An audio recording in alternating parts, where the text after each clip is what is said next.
Hello dear students. अभी तक देखो बच्चों, हमने इस चैप्टर में क्या कुछ डिस्कस कर लिया है। तो हमने फर्स्ट ऑफ ऑल जो फर्स्ट वीडियो थी उसमें डाल्टन से तो ये जाना कि एटम सबसे स्मॉलेस्ट पार्टिकल है। फिर जब चार्ज का कॉन्सेप्ट आया तो हमने ये जाना एटम स्मॉलेस्ट नहीं है, इसमें सब एटॉमिक पार्टिकल्स भी होते हैं। फिर हमने सीआरटी में ये जाना कि सबसे पहला सब एटॉमिक पार्टिकल कैथोड रे के द्वारा हमने डिस्कवर किया। अब उस पे साइन निशान कैसा था, चार्ज कैसा था, नेगेटिव था। कैसे पता चला था? वो सारी रेज पॉजिटिव साइड जा रही थी, है ना। इसका मतलब ये खुद कैसी है, नेगेटिव। अब इन नेगेटिव जो चार्ज है ना, इनको नाम किसने दिया? जे थॉमसन ने, है ना। जे थॉमसन ने इनका नाम क्या रख दिया? इलेक्ट्रॉन्स। यहाँ तक हो गया। अब इस इलेक्ट्रॉन्स की डिस्कवरी के बाद हमें इसका क्या भी जानना पड़ेगा कि इस पे चार्ज कितना होता है और मास कितना होता है। अब उसके लिए जे थॉमसन ने, देखो मैथमेटिकल सीधी सी बात है, अगर आपको कहीं से एक इलेक्ट्रॉन का मास पता करना है, ठीक है ना, मास पता करना है इलेक्ट्रॉन का। अगर आपको इलेक्ट्रॉन का चार्ज अपॉन इलेक्ट्रॉन का मास का रेशियो पता चल जाए पहली बात, और आपको इलेक्ट्रॉन का चार्ज पता चल जाए, और आप इन दोनों को डिवाइड कर दो। क्या कर दो आप? जैसे कि ई है, ई के नीचे क्या है? 1, और आपने इसको किससे डिवाइड कर दिया? ई को E/m से। मतलब कि इलेक्ट्रॉन का अगर आपको मास पता करना है ना, तो आप इलेक्ट्रॉन के चार्ज अपॉन मास के रेशो से अगर आप डिवाइड कर देते हो ना, तो क्या आ जाएगा? मास आ जाएगा। कैसे आ जाएगा, समझ रहे हो? सिंपल मैथ की बात है। अगर जैसे आपने ई मतलब चार्ज लिखा, तो न्यूमरेटर में ई है तो नीचे क्या है? 1। अब आप इसको किससे डिवाइड कर रहे हो? चार्ज अपॉन मास के रेशो से। तो आप मैथ्स में क्या होता है कि कोई भी चीज़ यहाँ डिवाइड में है ना, वो रिवर्स में आ जाती है। जब वो ऊपर आती है ना मल्टीप्लाई होके, तो रिवर्स हो जाती है। तो मैं क्या लिखूँ?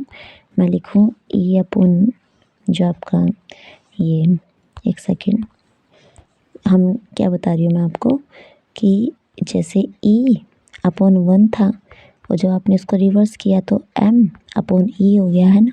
ई से ई कैंसिल हो जाएगा, तो एट लास्ट क्या बचेगा? m, मतलब मास। समझ रहे हो? मतलब मैं चाहती तो क्या हूँ? इलेक्ट्रॉन का मास निकालना। हेल्प किसकी ले रही हूँ? अगर हमें चार्ज की डिस्कवरी हो जाए और चार्ज बाय मास की डिस्कवरी हो जाए, और अगर मैं इन दोनों को डिवाइड कर दूँ तो आ जाएगा मास, क्योंकि ई से ई तो हो जाएगा कैंसिल। अब बच्चों उस टाइम तक है ना, ये इलेक्ट्रॉन का चार्ज हमें पता चल गया था और E/m हमें पता चल गया था। चार्ज तो बताया था मिलिकन साइंटिस्ट ने। आपको ये पूरा स्ट्रेंजर नहीं याद करना, नहीं समझना, ये आपके +1 में आएगा वापस से। तो आपको जस्ट 9th क्लास में इतना समझना है, मिलिकन साइंटिस्ट ने इलेक्ट्रॉन का चार्ज मतलब ई की वैल्यू बताई। कितना चार्ज बताया आपको याद रखना पड़ेगा बच्चों। कितना होता है? -1.6 × 10⁻⁻19 ये होता है, ठीक है। आपको ये चार्ज भी जब स्पेशली पूछे जब बताना है। फिलहाल आपको केवल मैग्नीट्यूड से काम चल जाएगा, मतलब कि 1.6 10⁻⁻19 कूलम। तो ये तो क्या आया? चार्ज। किसने बताया? मिलिकन, मिलिकन साइंटिस्ट ने। एक ऑयल ड्रॉप का मैथ एक्सपेरिमेंट किया था, ऑयल ड्रॉप। उससे बस आपको बस इतना ध्यान रख लेना, इलेक्ट्रॉन पे चार्ज होता है -1.6 10⁻⁻19। उसके बाद में अब मुझे किसकी ज़रूरत पड़ेगी? E/m की। E/m मतलब चार्ज बाय मास का रेशियो। अब वो कैसे पता लगाया? उसकी वैल्यू करी, जो आपके जे थॉमसन थे उन्होंने E/m की वैल्यू हमें बताई। कितनी होती है बच्चों?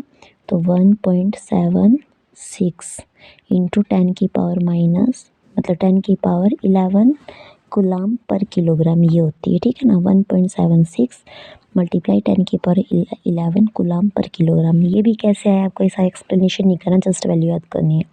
अब आप क्या कर दो, इन दोनों वैल्यू को डिवाइड कर दो, है ना। पहले क्या लिखो? ई, और बाद में क्या लिखो? E/m। तो जब आप ये सब करोगे ना, ई को डिवाइड करोगे किससे? E/m से, तो क्या आ जाएगा? m आ जाएगा, मास ऑफ इलेक्ट्रॉन। तो E अपॉन E/m। बताओ बच्चों ई कितना था? 1.6 10⁻⁻19। किसने बताया? मिलिकन ने। E/m थॉमसन ने कितना बताया? 1.76 10⁻11। जब आप इसको सॉल्व करोगे ना, तो क्या आ जाएगा? मास आ जाएगा। तो मास कितना आएगा बच्चों इसको सॉल्व करने के बाद में? तो 9.1 मल्टीप्लाई 10⁻ माइनस 31 कितना आएगा मास इसको सोल्व करने के बाद 9.1 मल्टीप्लाई 10⁻31, ठीक है ना। अब अगर आप E/m की वैल्यू नहीं भी याद रख पाओगे ना तो भी प्रॉब्लम नहीं है।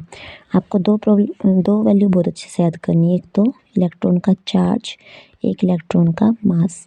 चार्ज कितना होता है 1.6 मल्टीप्लाई 10⁻19 कूलाम, और मास कितना होता है 9.1 मल्टीप्लाई 10⁻31 किलोग्राम, ठीक है ना बच्चों। अब उसके बाद और क्या ध्यान में रखना है आपको कि जो इलेक्ट्रॉन होता है उसका मास बहुत बहुत कम होता है। कितना कम होता है हम कंपेयर करेंगे। जब भी हम कोई भी चीज़ को ज़्यादा या कम बताते हैं तो हमें उसे कंपेयर करना होता है, रिलेटिव मास होता है, मतलब किसी के साथ रिलेट करना होता है। तो आपका जो हाइड्रोजन एटम का हाइड्रोजन है ना, हाइड्रोजन का एक एटम का मास उसके एक एटम के मास से भी 1/1840, मतलब आप ये समझ लो जब कोई चीज़ 1 है तो दूसरी चीज़ 1840 मतलब 2000 के आसपास। मतलब हम ये समझ गए कि इलेक्ट्रॉन का मास बहुत ना के बराबर होता है, बहुत हल्का फुल्का होता है ना। तो ओवरऑल किसी भी एटम का मास है वो डिपेंड किस पे करता है, वो डिपेंड करता है प्रोटॉन के मास पे और न्यूट्रॉन के मास पे, ठीक है ना। तो आप ये समझ गए इलेक्ट्रॉन का मास हाइड्रोजन के मास से कितना कम है, तो 1/1840 1840 है ना, 1/1840 टाइम टी है, इतना कम है। तो आपने देखो आज की वीडियो में क्या समझ लिया आपको। एक तो इलेक्ट्रॉन का चार्ज, एक इलेक्ट्रॉन का मास की वैल्यू याद रखनी है। चार्ज किसने निकाला, आर्य मिलिकन ने। E/m किसने निकाला था, थॉमसन ने। दोनों को डिवाइड करके और m की वैल्यू निकल गई, ठीक है ना। तो मास ऑफ इलेक्ट्रॉन आ गया। उसके बाद हमने क्या किया कि इलेक्ट्रॉन का मास हाइड्रोजन एटम के मास से कितना बराबर है, 1/1840, ठीक है बच्चों। Thanks for watching this video, thank you.